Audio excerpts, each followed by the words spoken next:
VM സാദിഖലിയാണ്. എങ്ങനെയാണ് കാട്ടിൽ നിന്ന് നാട്ടിലേക്ക് അനിമൽസ് ഇറങ്ങുന്നത്? ഇതിനെന്താണ് പ്രതിവിധി? നമ്മൾ നിരന്തരമായിട്ട് വാർത്തകൾ കണ്ടുകൊണ്ടിരിക്കുകയാണ്. നിരന്തരമായിട്ട് നമ്മുടെ മുൻപിൽ കാഴ്ചകൾ കണ്ടുകൊണ്ടിരിക്കുകയാണ്.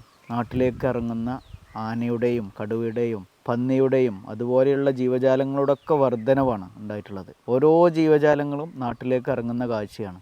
ഇതിൽ മനുഷ്യന്മാർ കൊല്ലപ്പെടുന്നുണ്ട്. വളരെ വേദനിപ്പിക്കുന്ന വാർത്തകളാണ് കേൾക്കുന്നത്. നമ്മളിങ്ങനെ ചിന്തിച്ചാൽ മതി, എത്ര കാലമേ ആയിട്ടുള്ളൂ അനിമൽസ് ഇങ്ങനെ നാട്ടിലേക്ക് ഇതുപോലെ ഇറങ്ങാൻ തുടങ്ങിയിട്ട്?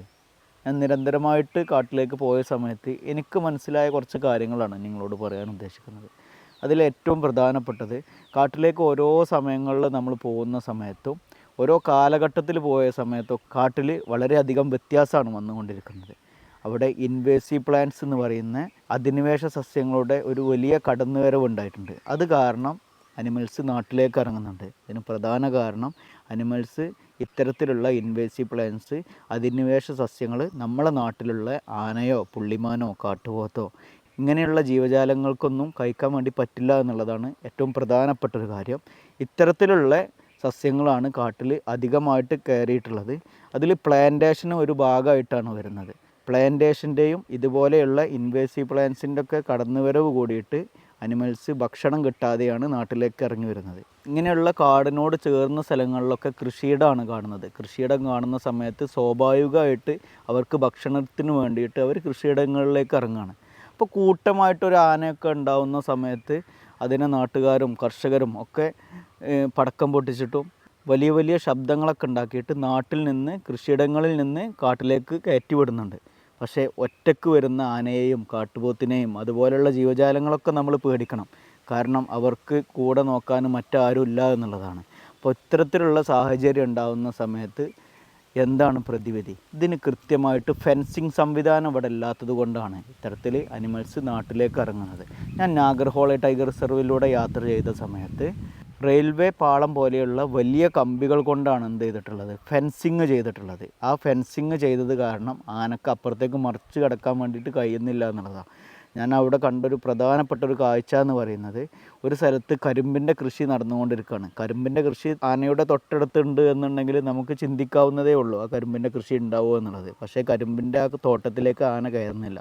അതിൻ്റെ പ്രധാന കാരണം ഇത്തരത്തിൽ വലിയ ഫെൻസിങ് സംവിധാനം അവിടെ ഏർപ്പെടുത്തിയിട്ടുണ്ട്. സോളാർ വേലിയും കെട്ടിയിട്ടുണ്ട്. ഫോറസ്റ്റ് ഡിപ്പാർട്ട്മെൻറ്റാണ് അത് ചെയ്യുന്നത്. ഗവൺമെൻറ് സംവിധാനം ഇത്തരത്തിലുള്ള കാര്യങ്ങൾ ഒരുക്കിയിട്ടുണ്ട്.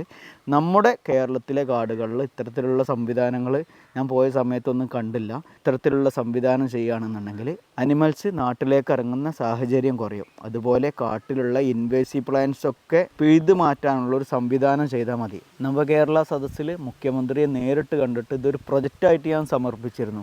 ഇത് ഗവൺമെൻറ് തലങ്ങളിൽ തീരുമാനം എടുക്കുകയാണെങ്കിൽ കാട്ടിലുള്ള ഇൻവേസീവ് പ്ലാന്റ്സ് ഒക്കെ നശിപ്പിച്ചിട്ട് സ്വാഭാവികമായിട്ടുള്ളൊരു കാട് അവിടെ ഉണ്ടാകാൻ വേണ്ടിയിട്ട് അവിടെ സാഹചര്യം ഒരുക്കും. അങ്ങനെ സാഹചര്യം ഒരുക്കിയാൽ നാട്ടിലേക്ക് ഇറങ്ങി വരുന്ന മൃഗങ്ങൾ കുറയും എന്നുള്ളതാണ് ഞാൻ കണ്ടെത്തിയിട്ടുള്ളൊരു കണ്ടെത്തൽ. അതുപോലെ വെള്ളമില്ലാത്തത് കാരണമാണ് നാട്ടിലേക്ക് അനിമൽസ് ഇറങ്ങുന്നത്. അപ്പോൾ എന്ത് ചെയ്യാം? വെള്ളം ഉണ്ടാക്കാനുള്ള മാർഗ്ഗങ്ങൾ നമുക്ക് അവിടെ ചെയ്യാൻ പറ്റും, കാട്ടിൽ ചെയ്യാൻ പറ്റും. നമ്മളതുപോലെയുള്ള പ്രൊജക്റ്റ് ഇവിടെ നെടുങ്കയം റെയിൻ ഫോറസ്റ്റിൽ ചെയ്തിരുന്നു. കാട്ടിൽ ബ്രഷ് വുഡ് നിർമ്മാണം ചെയ്താൽ മതി. കാട്ടിൽ ചെറിയ അരുവികളും തോടുകളൊക്കെ ഉണ്ടാവും. ഇങ്ങനെയുള്ള അരുവികളിലും തോടുകളിലും ചെറിയ ചെക്ക് ഡാമുകൾ കെട്ടും. ഈ ചെക്ക് ഡാമുകൾ കെട്ടുന്നത് കാട്ടിലുള്ള കമ്പും ചുള്ളിയും കല്ലും ഒക്കെ ഉപയോഗിച്ചിട്ടാണ് ചെറിയ ചെറിയ ചെക്ക് ഡാമുകൾ കെട്ടുന്നത്. ഇങ്ങനെ ചെക്ക് ഡാം കെട്ടുന്ന സമയത്ത് അടുത്തൊരു മഴക്കാലം വരുന്ന സമയത്ത് അതിലെന്ത് ചെയ്യും? വെള്ളം കെട്ടി നിൽക്കും. പുതിയൊരു വെജിറ്റേഷൻ ഉണ്ടാകാൻ അവിടെ സഹായിക്കും. അനിമൽസിന് വെള്ളം കിട്ടാനുള്ള സാഹചര്യം ഒരുക്കും. ഇങ്ങനെയുള്ള സാഹചര്യം ഉണ്ടായാൽ അടുത്ത വേനൽക്കാലത്തും ഇതിൽ വെള്ളം ഉണ്ടായിരിക്കും. അങ്ങനെ വെള്ളം ഉണ്ടാകുന്ന സമയത്ത് നാട്ടിലേക്ക് അനിമൽസ് ഇറങ്ങുന്ന സാഹചര്യം കുറയുമെന്നുള്ളതാണ്. നമ്മൾ ഗവൺമെൻറ്റിനോട് ഈ ഒരു കാര്യം ആവശ്യപ്പെട്ടിരുന്നു. ഗവൺമെൻറ് വേണ്ട രൂപത്തിൽ സീരിയസ് ആയിട്ട് ഈ ഒരു കാര്യത്തിനെ കണ്ടില്ല. ഏതെങ്കിലും വിഭാഗത്തിൽ ഏതെങ്കിലും അവസരത്തിൽ ഇത് സീരിയസ് ആയിട്ട് കാണുമെന്നാണ് നമ്മൾ വിചാരിക്കുന്നത്.